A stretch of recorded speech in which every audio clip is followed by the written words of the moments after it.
Mimi hapendi mtoto wangu na ananionea juu, hata ameshanitukania mtoto kwa parade.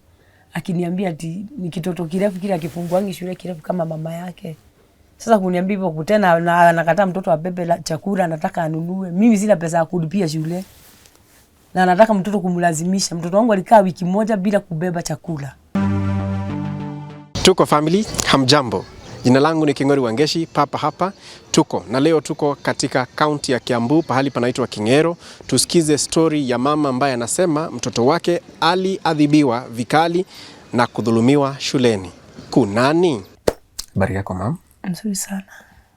Tuanze kwa kujuana, jina lako kamili ni nani? Jina langu ni Catherine Gonjiri au Mama Ryan. Mama Ryan kuna watoto wangapi? Mama Ryan kuna watoto 3. Na Ryan ni mtoto wangapi? Wa mwisho. Ndiye kitinda mimba. Haya, wewe unafanya kazi gani? Mimi haso. Haso. Una haso kivipi? Haso ni za aina vibarua. Kuosha nguo. Hivyo, kuosha vyombo kwa mtu hivyo. Na unaishi area gani? Naishi hapa Kamtini. Hiyo ni Kiambu County kama sikosei. Sasa tuko hapa kwa sababu ya story ya kijana wako Ryan. Yes. Nini kiliendelea? Mimi tulikuwa tumeenda kazi Meru siku 3. Tukarudi Thursday asubuhi kitu saa 10 hivi. Kurudi tukaingia kwa tajiri yangu anaitwa Peter Karira, tukakaa. Kuna mama tunafanya naye huku kazi, alienda kununua maziwa, nikamwambia si uende upita kwa nyumba uniangalie kama Ryan ameenda shule. Sasa vile huyo mama alirudi akaniambia hapana, Ryan ako kwa nyumba amelala. Ilikuwa kitu kama saa ngapi hivi? Ilikuwa kitu saa 1 ikielekea. Asubuhi ama jioni? Asubuhi. Vile huyo mama alienda asubuhi. Ilikuwa asubuhi saa 1. Sasa vile mama huyo alikuja kuniambia, nikashindwa kwa nini Ryan hakwenda shule. Tukikaa hapa tukiprepare chakula ya that day, kulikuwa na kazi nyingine bado Thursday, ilikuwa ya funeral. Tumekaa hapa ndio nikaona Ryan. Nikamuuliza Ryan hapa kwa barabara, kwa nini ukwenda shule? Kuja mama. Naye my boss akaniambia hebu toka uende ukajue nini mtoto wako kwenda shule. Nikaenda nikauliza Ryan, kwa nini ukwenda shule? Mwalimu alinichapa kwa sababu sikumaliza science na akanitoa suruali. Endo juu hiyo maneno. Nikamwambia Ryan enda nyumbani kwanza. Nikakuja nikaambia Peter, mimi nimesikia Ryan amechapa na ametolewa suruali na mwalimu. Deputy Peter akaniambia kimbia shule ujue ni nini imeendelea. So mimi sikuenda na Ryan. Niliambia Ryan wenda wewe kwa nyumba, nitakuja. Mimi nikaenda, nilikuwa na maapron zangu za kazi, nikatoka nikaenda mpaka shule. Kwenda shule nilifika tu kwa ofisi hivi. Nikakuta mwalimu, huyo deputy na mwalimu mwingine wakiongea. Vile waliniona, huyo mwalimu wa kwanza akatoka. Nikagonga. Akaniambia yes. Nikamsalimia nikamwambia mwalimu, hasa akaniambia mzuri. Ninataka kujua kwani nini ilifanyika mpaka Ryan ukamchapa ukamtoa nguo. Aliniambia enda kwa mtandao, enda wakusaidie huko. Nikashindwa huyu msijui ameniambia nini. Nikamuuliza tunasema nini? Enda kwa mtandao. Si mmenianika huko, enda ukasaidike huko. Enda uulize huko. Nikamwambia ngoja nipeleke mtoto hospitali, nikirudi utaniambia hivyo mmese. Mimi nilitoka kama nimejam. Nikakuja huku nyumbani. Hakukueleza sababu ya? Hakuniambia, hata mimi hata sikujua ni nini. Aliniambia enda kwa mtandao. Akaniambia 2 times. Sasa nikatoka nikaenda. Na wakati uliangalia mtoto uliona, umesema ulimwambia unaenda kumpeleka hospitali. Kwani alikuwa ameumia? Alikuwa ameumia, alikuwa anaumwa na kichwa. Alikuwa amegongwa hapa hivi mkono na hapa hivi. Juu alipigwa makofi za kichwa. Na akakanyangwa kwa mgongo. Sasa alikuwa amelala hivi. Sasa amekanyangwa hivi na viatu hivi. Na mwalimu. Na huyu Ryan ako na miaka mingapi? 13. 13 years. Na mwalimu hakupei sababu? Hakuniambia. Paka hata wale mimi hajainitoa kwa mdomo yake aniambie mwalimu mtoto alifanya nini.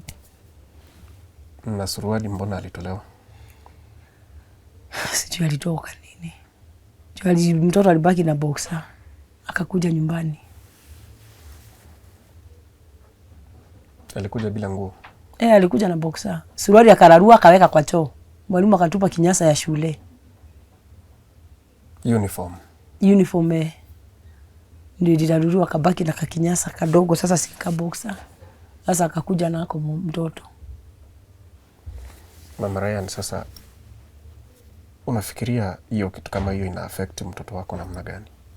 Ina affect kwa sababu alitoka mbele ya watoto. Unajua wasa ni saa 4. Watoto walikuwa nje, so ni ile break inakuanga kama half. Sasa watoto akostradit na ni watoto wadogo, labda wamemuona, wamemshautia labda Ryan ameenda nyumbani na boxer huku tena kwa barabara. Juu sasa nilimuuliza ulipitia gia gani, akaniambia kuna njia nyingine sasa ya makaburini, hiyo ndio alipita, ndio akuja aingie kwa nyumba kuliko kupitia hii akambe sasa aonekane na wamama. Bila alikuja sasa, unajua alikuja amelala, hakutoka. Mimi niliambia wangu na mama hakutoka. The whole day hakutoka bila alichapwa. Sasa kuna mama anapika chapwa anaitwa Mama Angela. Ndio alienda kashindo kwa nini amekaa kwa nyumba, ndio sasa alimuuliza akamwambia kama ni pesa tutatoa pesa tukurudishe shule. Ryan akamwambia si pesa. Mwalimu amenichapa na amenirudia nguo katupa kwa choo na nimekuja na boxer. Na kweli wakampata na hizo, unaona hizi line za kuchorelewa kwa mkono, hizi slaps. Sasa alikuwa amejicholelea. Sasa kulingana na hao mama vile walikuwa wananiambia. Juu wao ndio walienda kwa nyumba wakamwambia ni sawa, ngoja tupigie mama. Sasa hiyo sikuwa na simu. Nikiwa Meru ilikuwa imeharibika. Ulienda ukampeleka hospitali? Nilimpeleka hospitali Wangige. Alitibiwa, kapewa dawa. Nikaambiwa kikakaa kidogo. Naweza yani kama masikio hata yani kama akianza kucomplain taenda niangaliliwe, kuna ENT huko. Na uliripoti ama? Niliripoti kwa ulirudi shuleni? Ulirudi shule? Mimi sijaenda shule. Nimeambia mtoto leo asubuhi amke aende. Akiongeleshwa kama akifukuzwa akuje tu. Sasa vile imefika sasa bado hajakuja. Na umeripoti? Polisi nimeripoti. Kuna ubi. Sasa anasemaje? Aliniambia nigoje kwanza kabla sijachukua P3. Sasa usiezi ndio mdogo wa usiezi aliniambia nigoje kwanza ati ripoti itoke kwa Ministry of Education. Ati juu hatuwezi ripoti mwalimu haezi chikwa. Ati kwanza tugoje watu ripoti itoke huko kama amefanya makosa au hajafanya makosa.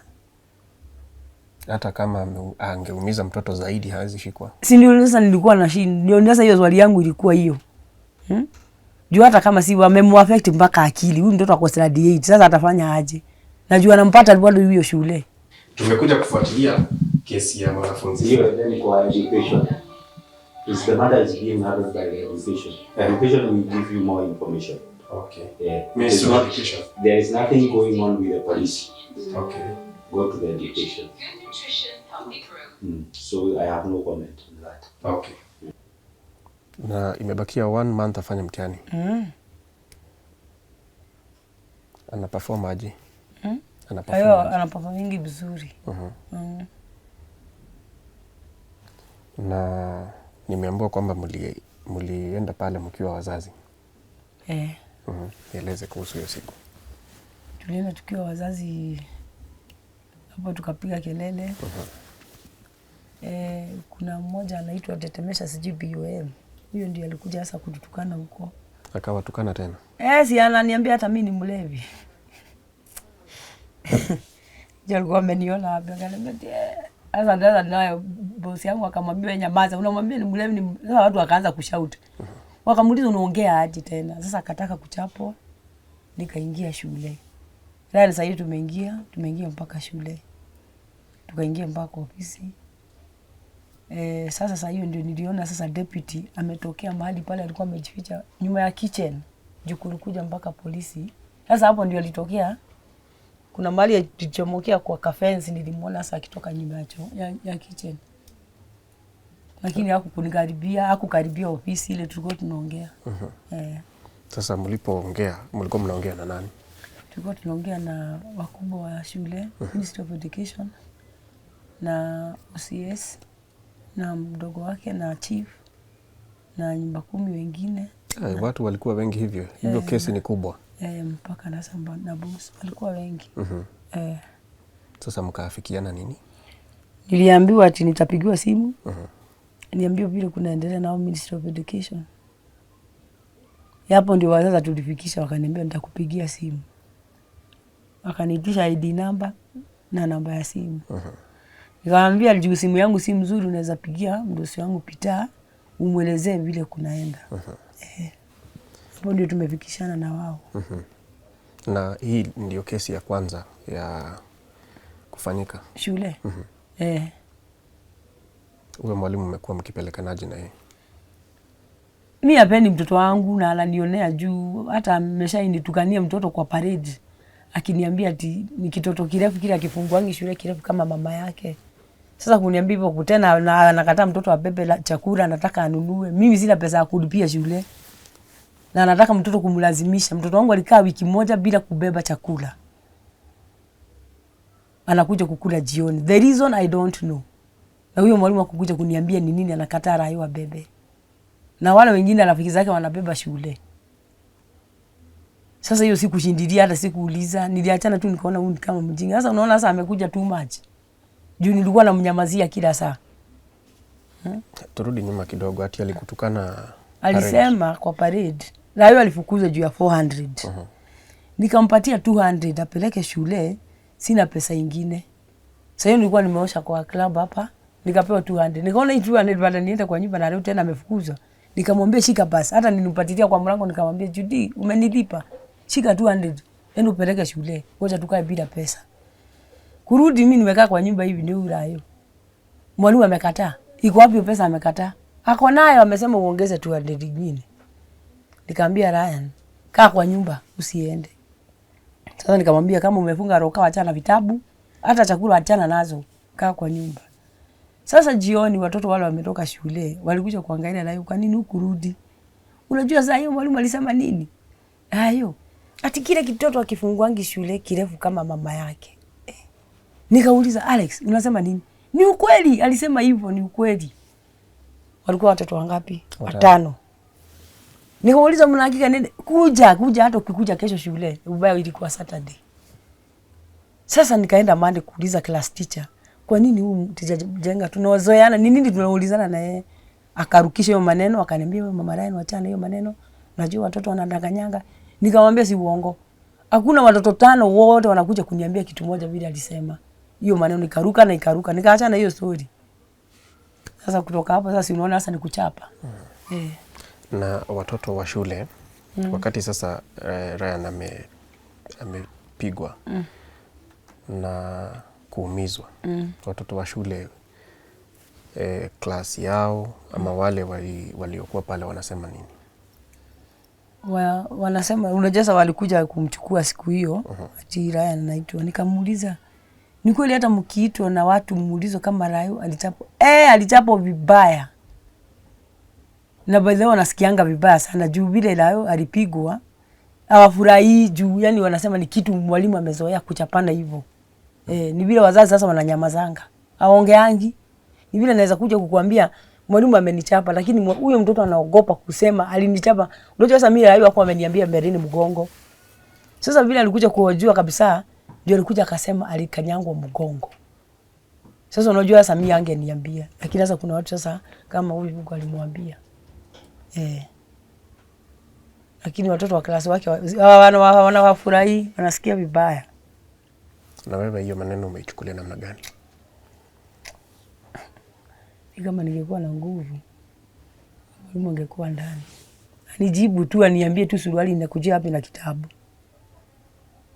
Juu kama angemnunulia kitabu, surely ni mtoto amalize homework, ingekuwa sawa. Lakini sasa kitabu peke yake tu imeisha, na kweli mtoto anamwambia mama hayuko, alienda kazi. Si angemnunulia kitabu, maliza hiyo homework yangu. Pole ya mama. So sasa hivi hiyo story iko na TSC. Hao ndio kuna wao. Waliniambia ataniambia. Sasa juu tutagojea mpaka lini? Ungetaka achukuliwe hatua gani?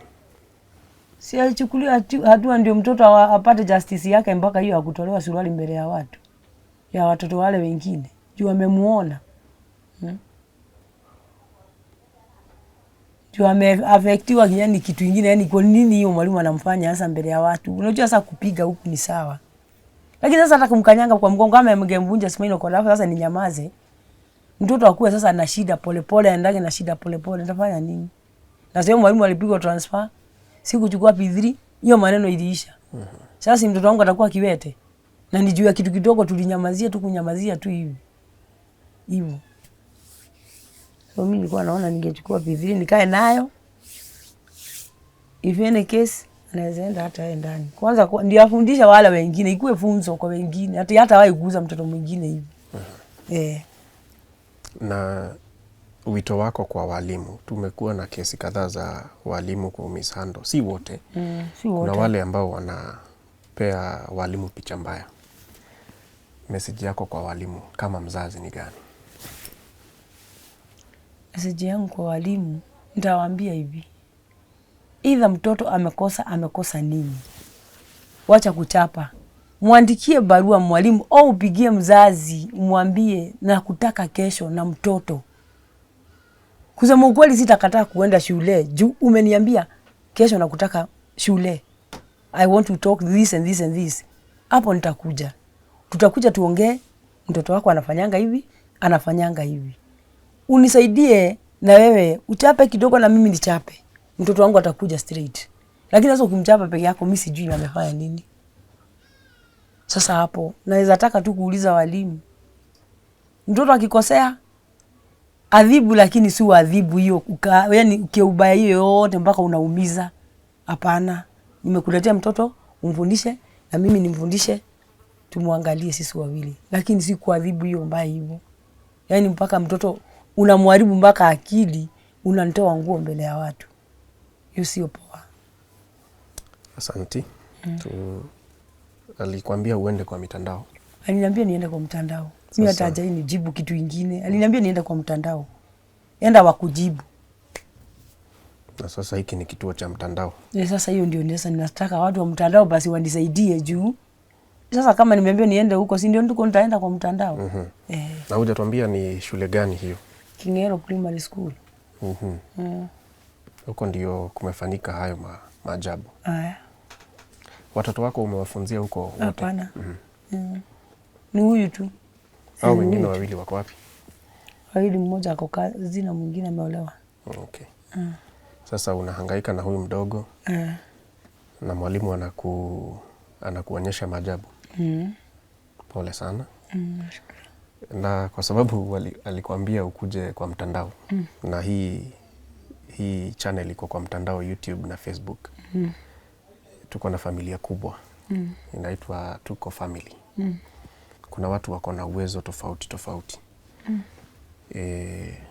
Mimi nafikiria huyo kijana wako anahitaji counseling kwanza. Kwa sababu anaelekea kufanya mtihani. Amefanyiwa kitendo ambacho ni cha fedheha. Hajaifanyiwa. Vibaya. Na unaona pia ako teenage. So anahitaji counseling. Mumeelekea hiyo direction, umeenda huko? Hata sijui naendanga wapi. Sijui. Sasa kuna mtu pale ako na uwezo wa kusaidia na hizo services za kuketi na kijana kumkanzo, ndio at least akienda kufanya mtihani awe ameongeleshwa kidogo. Vile vile umesema wewe ni hustler. Na kuna pahali umesema, nikasikia ukisema ati ulimpea 200 wakati ulikuwa umetoka kuosha club. Yes. Sasa kuna kitu wewe unafeel unaweza fanya kwa mikono yako kama biashara namna gani yenye mtu anaweza sema nitasaidia Mama Ryan? Ndio unajua kijana anaenda high school. Sasa wewe ni skills gani uko nazo ambazo mtu anaweza simama nawe nazo? Biashara. Ama ni nini unaweza fanya? Biashara kama ya kupika bajia. Okay. So huo ndio usaidizi ambao wewe ungeomba. Na of course kufuatilia justice ya kijana wako. Hivyo.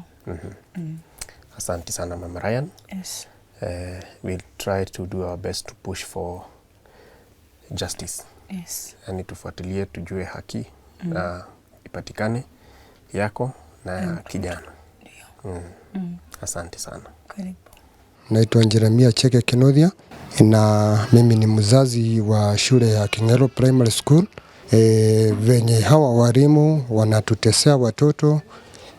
Usipokuwa na pesa za remedial ama za lunch ama za exam, mtoto anachapwa, anapewa punishment ya kuoza choo za wasichana kwanza, sio za vijana, na kuoza madarasha. Kwa miaka hiyo yote nimekaa kwa hiyo shule, sijawahi sikia mtoto amevujwa mkono ama ametolewa nguo ama amedhulumiwa. Lakini kwa huu mwaka huyu Mr. Wamai alipokuja na huyu deputy alipokuja, kwa huu mwaka tu, hii miaka ingine yote hakuna mahali tumepata shida kwa hiyo shule, lakini kwa huu mwaka ndio tu hii shule imebadilika na ikaharibika kabisa. The school administration did not address these allegations. Na hiyo ndiyo story yake Catherine Ngunjiri kutoka hapa Kiambu County, ama Mama Ryan. Umesikia yale kivumbi alichoonyeshwa yeye na mtoto wake Ryan. Tuko family, this is one of us. Tusimame na yeye. Na sijui kama imekuwa a series of what, kuna kitu inaendelea kati ya some teachers, na niseme specifically ni some teachers, students and some parents. Turekebishe hapo. Sana sana walimu, when something happens, let's take up responsibility, talk to the parents and anyone who can help, badala ya kuumiza mtoto. Jina langu ni King'ori Wangeshi. Hii imekuwa ni My Story. Papa hapa tuko. Shukran.